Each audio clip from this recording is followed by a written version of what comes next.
Ika-70, isang kabanata sa pagpapatuloy ng ating kwento. Maliwanag at tahimik na makikita ng lahat ang napakatahimik na kalangitan bago biglang gumuhit ang isang napakalakas at napakatinding puwersa sa ibabaw ng maruming lupa na agad namang nagpaangat sa makapal na alikabok sa paligid.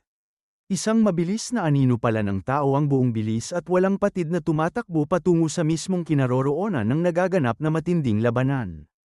Ito pala ay ang kilalang Vice Sect Leader na buong pusong umampon kay Rime habang galit at labis na nagsisising sinasabi sa kanyang sariling isip na napaka-nakakabobo. Napakatanga, at napaka-nakalilito ng aking naging mabilis na desisyon. Akala ko kasi ay walang sino man sa buong lugar na ito ang maglalakas loob na humawak, sumakit, o pumitays kay Seren dahil lamang sa kanyang napakataas at pambihirang status.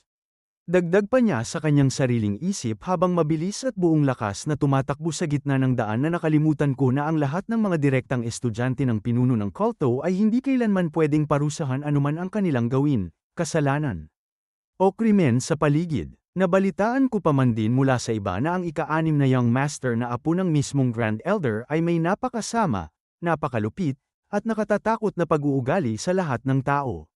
Kapag mayroong mangyaring masama o hindi maganda kay Seren kahit sa pinakamaliit na posibilidad lamang, napakaseryoso, napakalungkot, at napakatimtim ng kanyang mukha habang nagmamadali at walang tigil sa pagtakbo at seryoso pa niyang sinabi na guguho, wawasakin, at titiraizan ko ang buong Divine Sect gamit ang aking sariling mga kamay.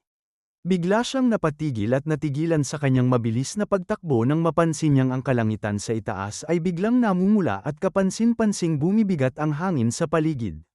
Sinabi ng Vice Sect Leader habang nakatayo at gulat na pinagmamasdan ang namumulang langit sa di kalayuan na ang pulang kalangitan na yun.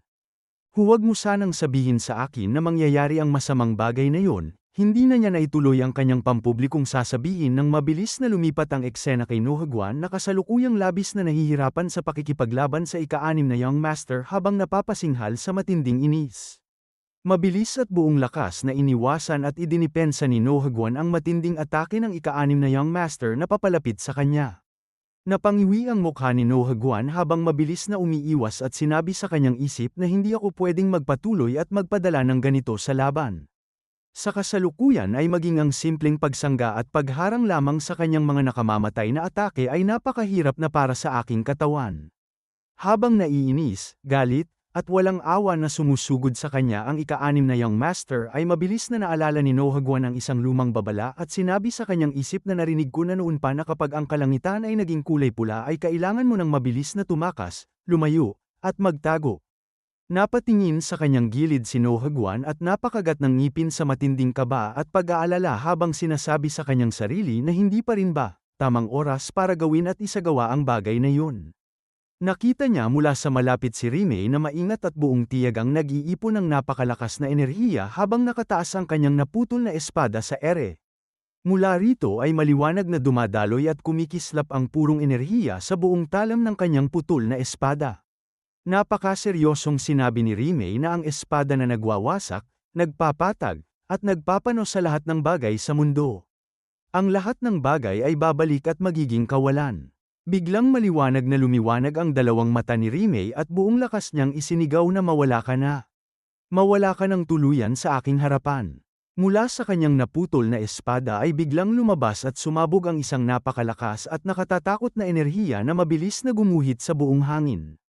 Pinagpawisan ng malamig at matindi si Nohagwan nang maramdaman niya ang matinding puwersang ito sa kanyang mismong likuran. Mabilis na lumingon si Nohagwan at napaalulong sa matinding gulat na hindi maaari. Saan mo ba itinuturo at ipinupukol ang nakamamatay na atakeng yan? Biglang tumigas at natulala ang kanyang tingin sa matinding gulat nang makita ang buong kaganapan sa kanyang paligid. Nang makaharap siya mula sa kanyang likuran ay nakita niya ang pinakawalan ni Rime na enerhiya na tila napakaraming guhit ng maliwanag na liwanag sa hangin na parang isang kumikislap at sumasabog na fountain. Agad na umiwas at dumedepensa si Nohagwan habang mabilis na tumalon upang umikot sa ibabaw ng maruming lupa. Ang malakas na puwersang gawa ng enerhiyang pinakawalan ni Rime ay maliwanag na yumugyog at nagpayanig sa buong paligid. Ngunit hindi man lang ito kinatakutan o inatrasan ng ika-6 na young master na tuluyan ng naging demonyo.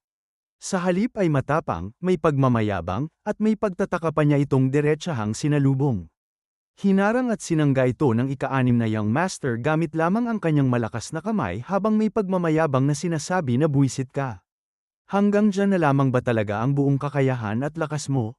Ngunit mabilis na pinalitan ng matinding gulat at takot ang kanyang mukha nang maramdaman niyang tila hindi niya kakayanin at mapipigilan ang napakalakas at napakatinding enerhiyang pinakawalan ni Rimei. Sunod-sunod at walang patid na bumagsak sa buong katawan ng ika-6 na Young Master ang tila ulan ng enerhiya na halos hindi na niya kayang sanggahin, ilagan, o harangan pa. Makikita si Rimei na dahan-dahan at pagod na ibinaba ang kanyang putol na espada kasabay ng patuloy na pag-ulan ng malakas na enerhiyang direktang tumatama sa kanyang kalaban. Namumuti at wala nang makikitang itim ang mga mata ni Rimei habang mabilis, mabigat, at malalim ang kanyang paghinga dahil sa matinding pagod. Unti-unti siyang bumabagsak at napaluhod sa lupa habang sinasabi sa kanyang sariling isip na sa wakas ay nagtagumpay din ako. Tuluyang bumagsak at nahiga sa lupa si Rimei habang ang enerhiya na parang ulan ay patuloy pa rin sa pagbagsak sa paligid hanggang sa ilang sandali pa ay tuluyan din itong naglaho at nawala. Mula sa itaas ni Nohaguan na dahan-daang tumatayo mula sa pagkakadapa ay makikita ang lupang nagkalat, nasira, at bumitak ng husto dahil sa matinding lakas ng enerhiyang pinakawalan ni Rimei. Napalaki ng husto ang mga mata ni Nohaguan at nagtatakang napatingin sa unahan ng entablado. Sinabi niya sa kanyang sariling isip habang nakikita ang anino ng ika-6 na Young Master na kahit na nag-aral at natuto siya sa ilalim ng mismong Vice Sect Leader ay humigit kumulang 1 taon pa lamang siyang nagsasanay, ang ganitong uri ng napakalakas na kakayahan ay talagang hindi makapaniwala, nakatatakot, at walang katuturan. Napahawak ng mahigpit si Nohaguan sa maruming lupa habang napaluhod ang kanyang isang tuhod dahil sa matinding pagod at sinabi pa niya sa kanyang sarili na ang Vice Sect Leader ay nakapagpalaki at nakapagpalabas ng isang tunay at nakatatakot na halimaw. May naiinis at nakatutok na tingin si Nohaguan bago mabilis na napatingin sa kinaroroonan ni Rimei nang makita niya itong nakahandusay at ganap na walang malay sa ibabaw ng lupa.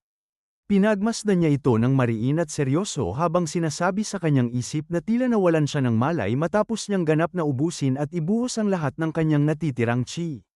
Sa bagay sa ganitong uri ng napakalakas at nakamamatay na teknik ay natural lamang na mangyari ang ganoong bagay. Habang dahan-dahan at mabagal na humahakbang si Nohaguan patungo sa kinaroroonan ni Rimei ay biglang isang malamig at nakatatakot na boses ang narinig sa buong paligid na nagsabing huwag kang magkakamaling humakbang o gumalaw kahit isang beses pa dyan sa kinaroroonan mo. Mabilis at biglang dumating ang Vice Sect Leader kasabay ng malakas at matalim na hangin na dumaan sa kanyang gilid.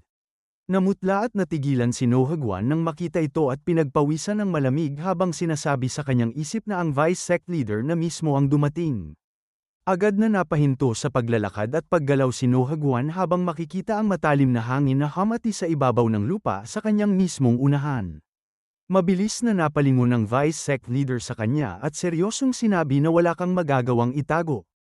Ilihim, o isipin mula sa aking harapan. Dagdag pa nito sa kanya habang maingat, malambing, at buong ingat na binuhat ang walang malay na si Rimei na kahit isang maliit na bagay ay wala kang maitatago sa akin.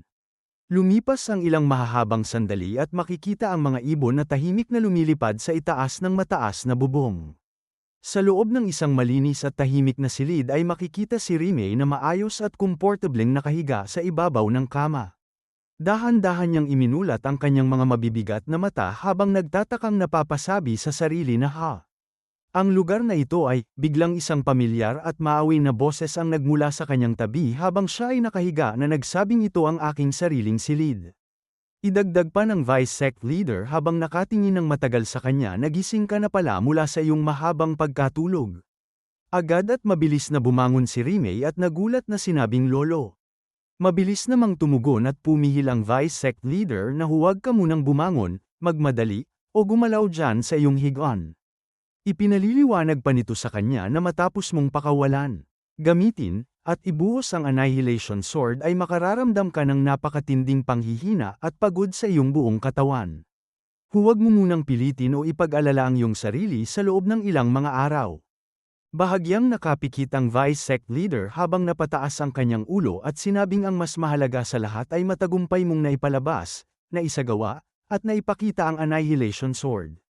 Tulad ng aking matagal nang inaasahan mula sa paborito at matapang na apo ni Chol Yugyong. May napakaseryosong tingin ng Vice Sec Leader sa kanya habang may bahagyang ngiti ng pagmamalaki sa kanyang mukha. Nagtataka at nag-aalalang nagtanong si Rime na siya po ba ay tuluyan ng patay? Napalaki ng husto ang mga mata ni Rime sa gulat nang mabilis na sumagot ang Vice Sec Leader na huwag kang masyadong mag-alala dahil ang ika-6 na Young Master ay humihinga at buhay pa rin hanggang ngayon. May bahagyang inis at gulat na sinabi ni Rime sa kanya na talaga po ba? Muling nagsalita at nagpaliwanag ang Vice Sec Leader na oo hindi siya makagagalaw, makalalakad, o makalaban sa loob ng napakahabang panahon ngunit siya ay patuloy pa ring humihinga sa ngayon. Sinabi pa nito habang naaalala ang kaawa-awang anyo ng ika-6 na Young Master na hindi ko alam kung ito ba ay isang magandang kapalaran o isang kabaligtaran para sa kanya. Ngunit dahil ang demonic energy ay ganap na lumamon, bumalot, at yamakap sa kanyang mga internal organs ay hindi direktang tinamaan ang kanyang mga vital points. Ang pagiging puno ng demonic energy ang mismong nagligtas at nag-ingat sa kanyang buhay sa pagkakataong ito. Nakatingin sa ibaba si Rime at nakahinga ng napaluwag habang sinasabi na maraming salamat naman kung ganoon. Talagang nakahinga ko ng maluwag dahil doon. Dagdag pa niya sa kanyang sarili habang napakapit ng mahigpit sa kanyang kumot na talagang nakagagaan at nakaginhawa sa pakiramdam.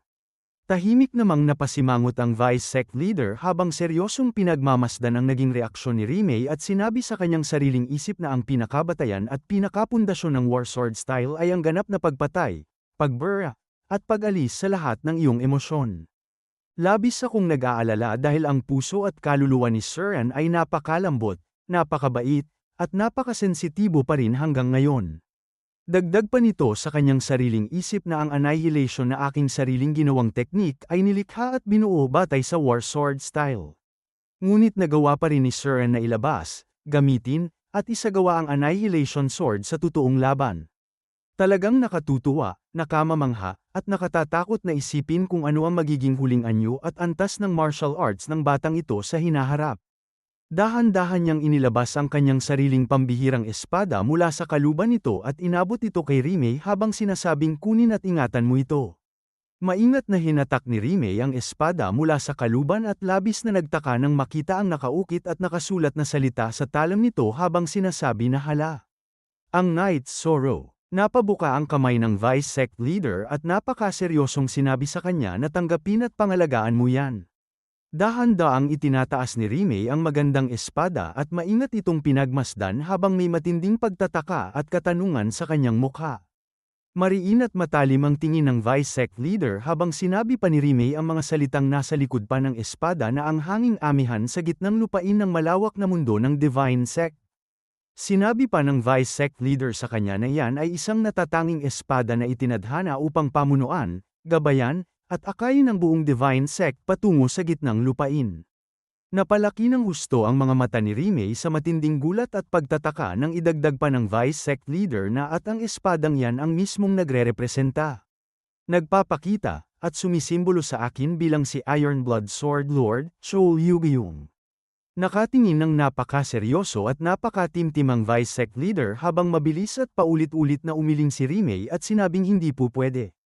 Dagdag pa ni Rime habang hawak ang espada na paano ko naman po matatanggap, kukunin, at gagamitin ang napakahalagang personal na espada ng aking lolo. Talagang hindi ko po ito pwedeng matanggap. Mabilis na nagsalita at nangaral ang Vice Sect Leader na nakalimutan mo na ba agad ang lahat ng mga mahalagang itinuro sa iyo sa War Sword? Ang espada ay isang simpleng espada lamang sa huli. Walang anumang higit at walang anumang kulang doon. Makikita ang kaunting luha na nanggagaling sa mga mata ni Rime habang malungkot niyang sinasabi na pero lolo. Tumalikod na ang Vice Sect Leader habang maawain ngunit seryosong sinasabi na gayunpaman ay mas mahalaga at mas katangi-tangi pa rin ang kaunti ang hoya kumpara sa mga ordinaryo at karaniwang espada sa paligid.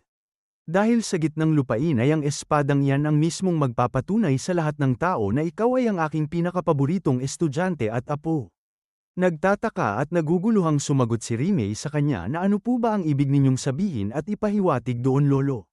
Napasulyap ng matalim, seryoso, at buong tatag ang Vice Sect Leader sa kanya at diretsahang sinabi na maglakbay ka na at pumunta ka sa gitnang lupain. Maliwanag at mabilis na napalaki ang mga mata ni Rime dahil sa kanyang narinig na utos.